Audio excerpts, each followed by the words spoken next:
Првата детска амбасада во Светот Мегеш се завети дека се додека не се реши состојбата со аерозагадувањето и високите PM честички кои ќе бидат, верувам, цела зима над 75 микрограми по метар кубен, ќе ги поддржа сите граѓански иницијативи на мајки, татковци, родители, граѓански иницијативи, издруженија кои се занимаваат и кои се залагаат да се подобри состојбата со краткорочни, среднорочни и долгорочни мерки. Нашата поддршка ја имаат. Овој пат иницијативата ја поддржуваме и ќе поддржиме иницијативата во среда на мајките за не ги пушта децата на училиште. Забележуваме дека Министерството за образование е подготвено на нашата вчерашна реакција да одговори соодветно за да не се пушта децата во екстремни аерозагадувања кога PM честичките се над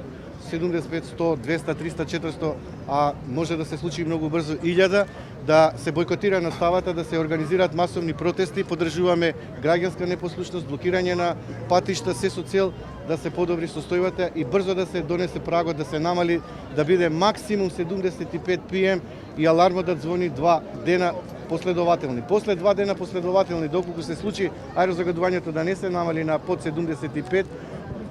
сметам дека по автоматизам треба да се прогласува вонредна состојба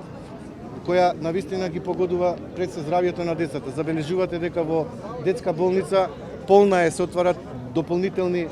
оделенија, значи секој второ дете е погодено од аерозагадувањето, имаме високи концентрации на PM10 во воздухот, а со тоа се директно се делува на респираторните органи на децата кои се во развој и кои се подложни на последици директни по нивното здравје. Ние ќе упатиме директно барање до Комитетот за правата на детето и до сите меѓународни организации каде што првата детска амбасада членува да ни помогнат со меѓународна поддршка властите и органите кои да вистина имаат моќта да сменат нешто, да го стават загадувањето под контрола, да ни помогнат се со цел да се нормализира состојбата во Скопје, во Куманово, во Кавадарци, Велес, Битола и Тетово. Сметам дека пола Македонија е под вонредна состојба и навистина и владата и Министерството за образование, труд и градските власти во сите локална самоуправа треба сериозно да се ја земат работата во свој раце. Ние за време на мировниот марш 21